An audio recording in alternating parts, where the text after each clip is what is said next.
अब 4 महीनों से भारत जोड़ो यात्रा कन्याकुमारी से कश्मीर तक चल रही है और आज हमारा पंजाब में आखिरी दिन है।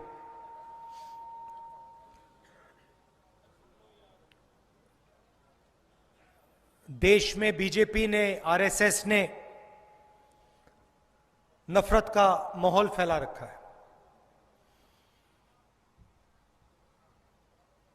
हिंसा, नफरत और डर का माहौल। एक धर्म को दूसरे धर्म से लड़ाने का काम करते हैं, बीच में खाई बनाते हैं, एक जात को दूसरी जात से लड़ाते हैं, एक भाषा बोलने वाले लोगों को दूसरी भाषा बोलने वाले लोगों से लड़ाते हैं।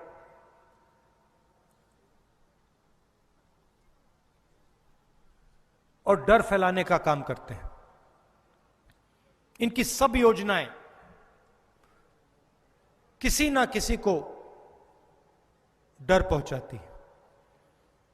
और आप यूपीए की, कांग्रेस पार्टी की योजनाओं को देखेंगे,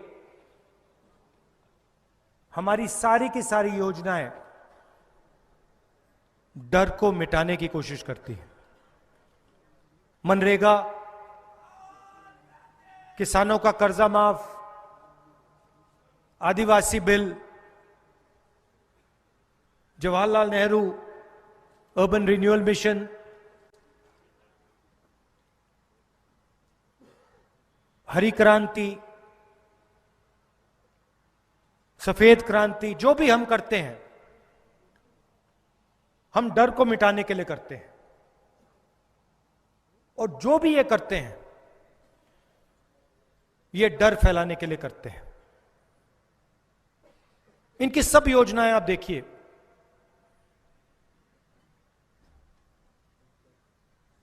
किसानों की तपस्या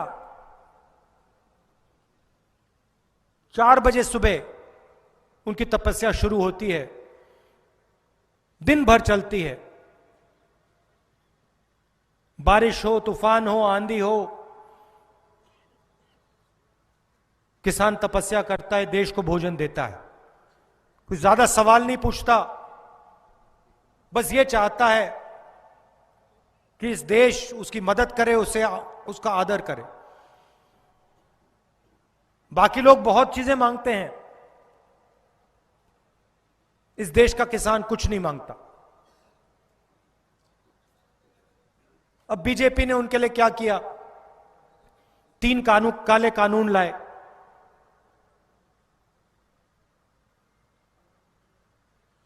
इन कानूनों से किसानों के दिल में डर पैदा हुआ या शांति आई? डर पैदा हुआ ना। प्रधानमंत्री बीमा योजना, किसान से पैसा लेते हैं। ये देखो, ये देखिए, किसान से पैसा लेते हैं, बीमा के लिए किसान से पैसा लेते हैं, फिर सरकार का पैसा उसमें जोड़ते हैं। और मैं अब पूरे देश में चला हूं,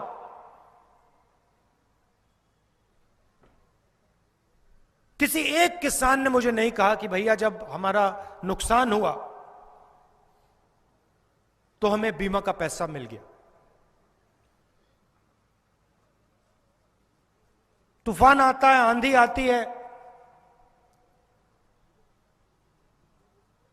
सूखा पड़ता है,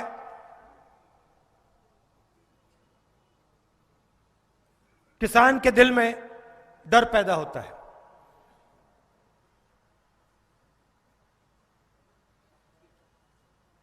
उसको कम करने के बजाय बीजेपी उसको बढ़ा देती है। पूरे देश में हर प्रदेश में कभी आप इन सड़कों पे 4 बजे सुबह चलोगे तो आपको इन सड़कों पे युवा दौड़ते हुए दिखेंगे। आर्मी के लिए तैयारी करते हैं, नेवी के लिए, एयरफोर्स के लिए, सीआरपीएफ, बीएसएफ के लिए तैयारी करते हैं, रनिंग करते हैं। आपने देखे ना? तिरंगे की रक्षा करना चाहते हैं। सोचते हैं कि सेना में जाएंगे, देश की रक्षा करेंगे और देश हमारी रक्षा करेगा। कैसे रक्षा करेगा? पेंशन देके, 15 साल की सर्विस देके, अगर कोई शहीद हुआ तो उसके परिवार की रक्षा करके।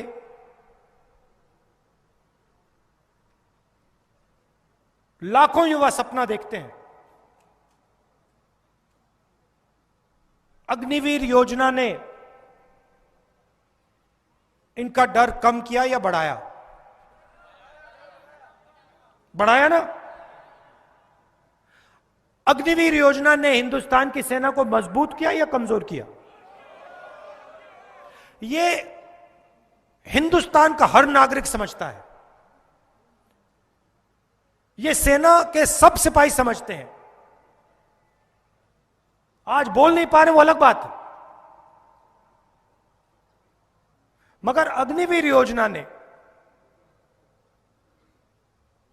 जो 3 काले कानूनों ने किसानों के साथ किया, वही अग्निवीर योजना सेना के साथ कर रही।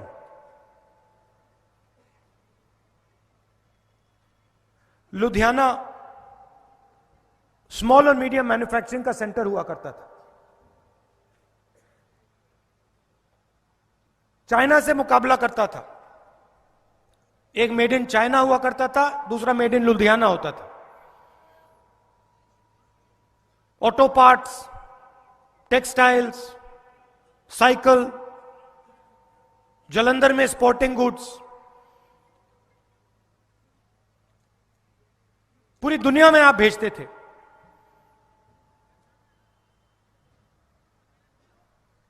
नोटबंदी ने उनके दिल में डर मिटाया या पैदा किया? गलत जीएसटी ने उनके दिल में डर मिटाया या पैदा किया? तो जहां भी ये योजना लाते हैं, इनका लक्ष्य होता है कि किसी ना किसी को डराओ और उसकी जो तपस्या का फल है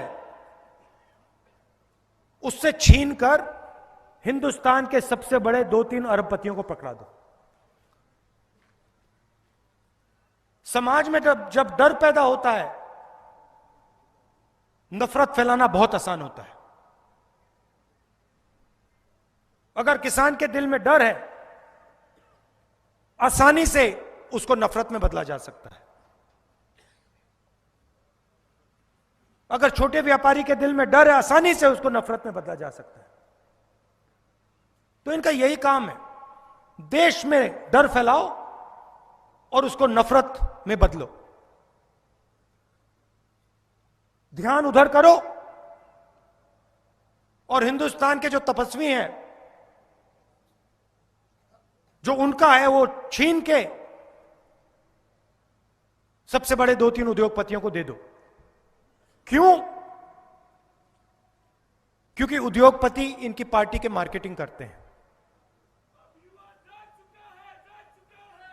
24 घंटा मीडिया पे आपको नरेंद्र मोदी जी का चेहरा दिखेगा। कभी टीवी ऑन करके देखो, आपको नरेंद्र मोदी जी का चेहरा दिखेगा। किसान के सामने जो समस्या है, महंगाई, खाद की कमी, बीमा योजना, इनके बारे में आपने मीडिया में कभी चर्चा देखी है? गलत जीएसटी के बारे में नोटबंदी के बारे में आपने अभी मीडिया में आपने कभी चर्चा देखी है? दिख नहीं सकता।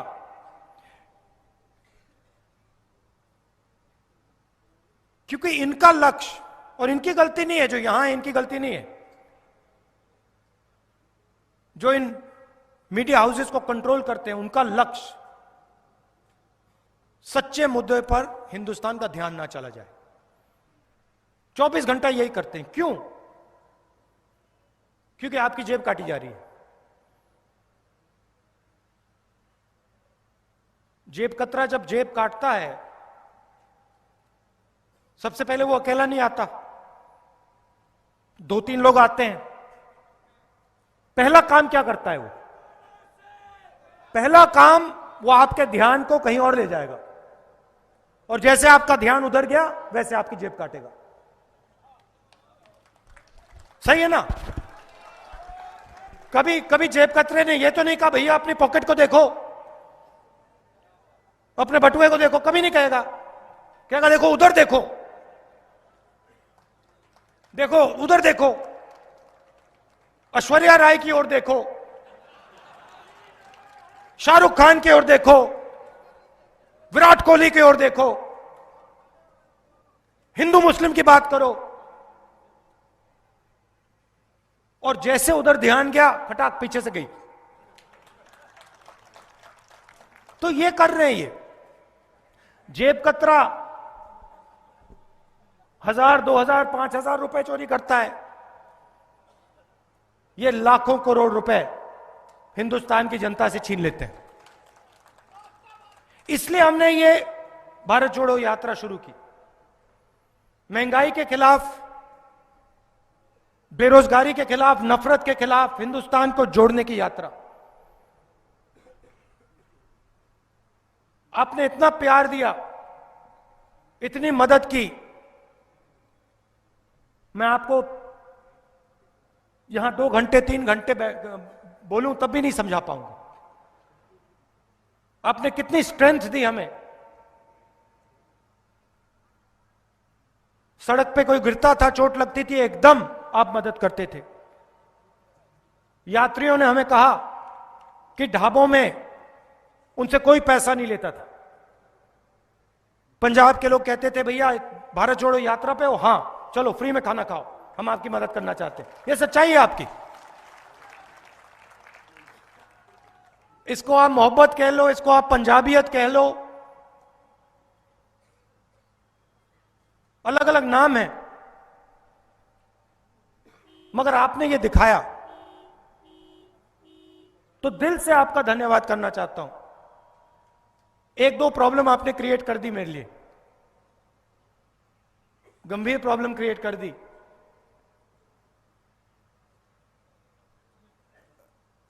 अब दिल्ली के परांठे से काम नहीं चलने वाला, अब नहीं चलने वाला।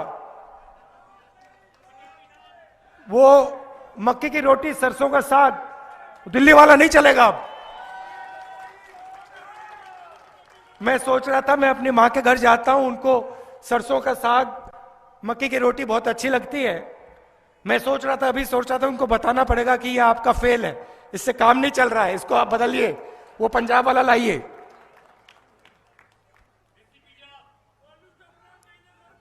तो आप में इनोवेशन भी है, देखो देसी पिज्जा। आप किसी का भी मुकाबला कर सकते हो, और आपका जीने का तरीका आपका है। आपके ऊपर चीजें थोपी नहीं जा सकती। आपकी भाषा है, आपके गुरु हैं, आपकी हिस्ट्री है, आपका इतिहास है, और ये नया नहीं है, ये सालों से चल रहा है।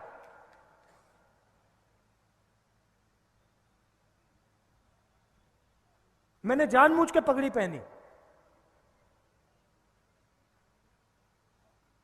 क्योंकि मैं आपको बताना चाहता था कि आपकी जो हिस्ट्री है, जो रास्ता आपके गुरुओं ने दिखाया है, उसका मैं आदर करता हूं, उसके सामने मैं सिर झुकाता हूं, और वो मेरा रास्ता भी है।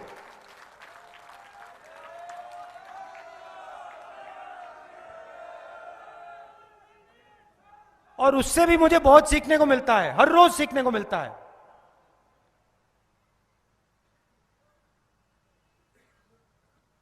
पिछली मीटिंग में मैंने कहा, पंजाब के चीफ मिनिस्टर के बारे में कहा, उनको कहा कि भगवंत मान जी, पंजाब को रिमोट कंट्रोल से नहीं चलने दीजिए। ये मैंने मामूली बात नहीं कही है। सबसे पहले मैं पंजाब के चीफ मिनिस्टर से कहना चाहता हूं कि आप मेरे साथ लोकसभा में बैठे थे, आप में और अरविंद केजरीवाल जी में बहुत फर्क है।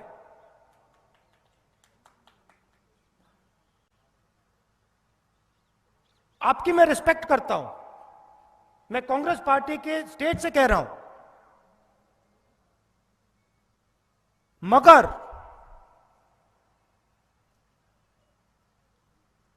पंजाब को दिल्ली से नहीं चलाना चाहिए।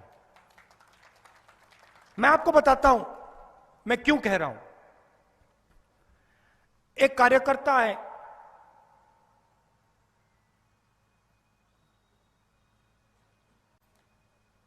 सड़क पे मेरे साथ चल रहे थे। मैंने उनसे पूछा क्या हो रहा है? कुछ नहीं हो रहा। मैंने कहा ठीक है, कांग्रेस पार्टी का है, मैं किसी और से चेक करता हूं। सड़क पे साइड पे एक किसान मिले।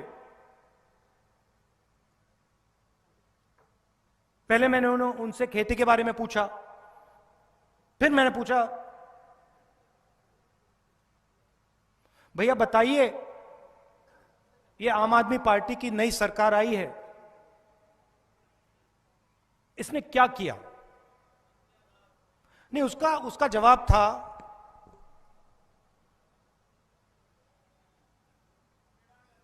कि ये रिमोट कंट्रोल सरकार है।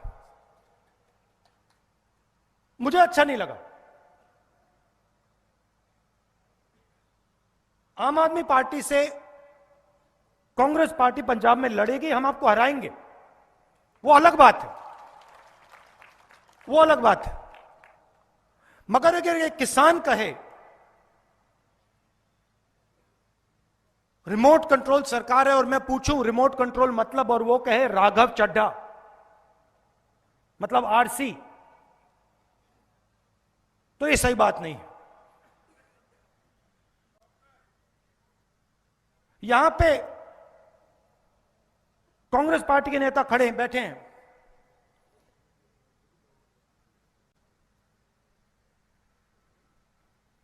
गुजरात में आपका पैसा गुजरात के चुनाव में इस्तेमाल किया जाए, गुजरात में एडवर्टाइजमेंट्स दी जाए आपके पैसे से, यह सही नहीं है, ये गलत है। ये पंजाब के लोगों का पैसा है। और मैं फिर से कहता हूं कि भगवंत मान जी मुझे अच्छे लगते हैं, मगर पंजाब को पंजाब से चलाना चाहिए।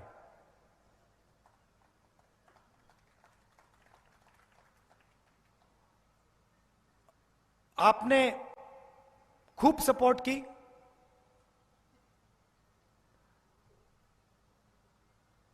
नफरत के बाजार में आप सब ने मोहब्बत की दुकान खोली, इसके लिए आप सबको दिल से मैं धन्यवाद करता हूं। नमस्कार, जय हिंद।